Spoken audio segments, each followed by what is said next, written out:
Cosa rappresenta per noi l'Oriente? Cosa rappresenta per me l'Oriente? E cosa vorrei che rappresentasse per questi ragazzi?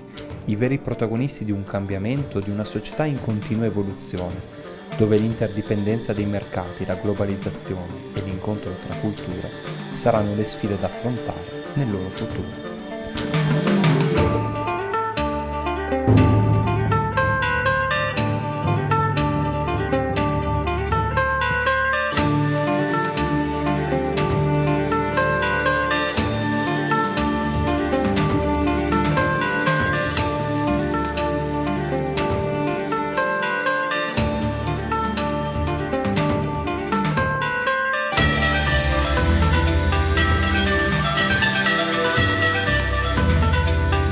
L'Unione Induista Italiana è presente in Italia già dagli anni '80, nel 2012 ha avuto l'intesa con lo Stato e quindi è nostro compito far conoscere l'induismo in Italia, in quanto può essere fonte di grande arricchimento nella nostra società, in quanto è portatrice di valori come la non violenza, la fratellanza, la tolleranza verso tutte le forme di vita, verso la natura. Dio è uno, ma si manifesta in molte forme. Qui ritroviamo la forma di Shiva, giriamo a destra, ritroviamo Ganesha, colui che rimuove gli ostacoli. E questo è, ritroviamo molta natura, quindi il rispetto per la natura. Qui si ritrovano colori, si ritrovano profumi. Chi viene qui vive l'induismo anche solo per un attimo.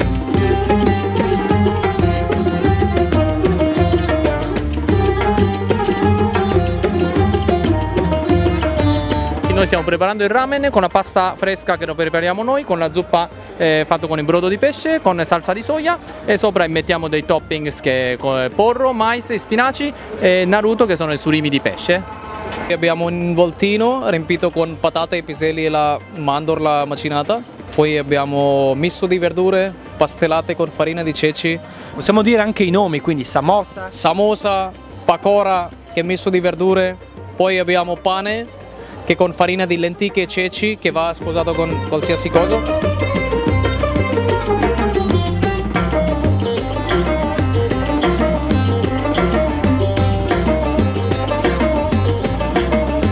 Origami, letteralmente carta piegata. Cosa stai realizzando adesso? Io sto realizzando una gru e una gru è simbolo di pace e longevità, quindi è porta fortuna per noi giapponesi.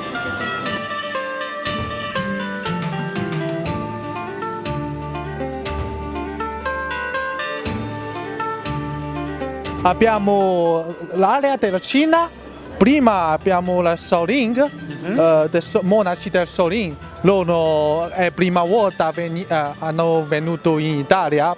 La panda è il nostro simbolo della Cina, quella panda molto simpatica, anche carina, perché il nostro maestro, sua casa in Cina, a Sichuan ci sono tante panda.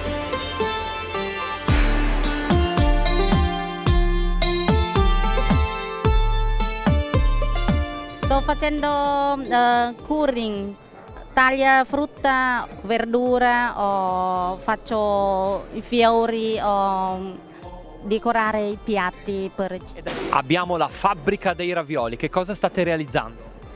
Lui sta realizzando dei ravioli vegetariani con un impasto di farina con temacia e acqua e poi un ripieno di verdure con spinaci e bambù e spaghetti di soia. Qui la cucina di Seoul. Ciao, sono Will. Questo è gnocchi di riso.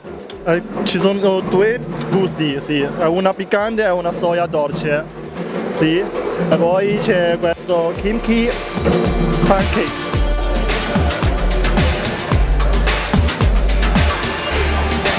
Ciao ragazzi, anche voi a provare la cucina giapponese. Da dove venite? Noi da Valdobbiadene.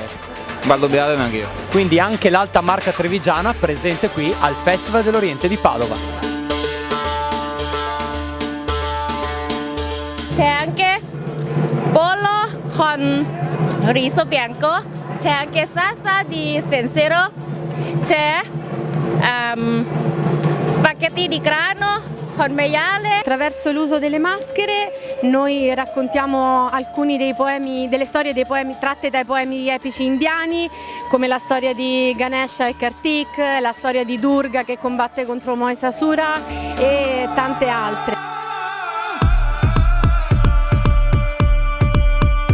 Korean dancing team, traditional dance, and then this performing is very exciting before next time we're time, so enjoy.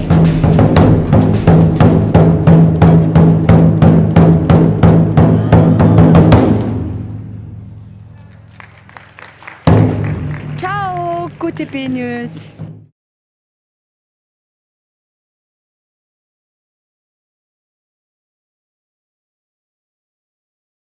you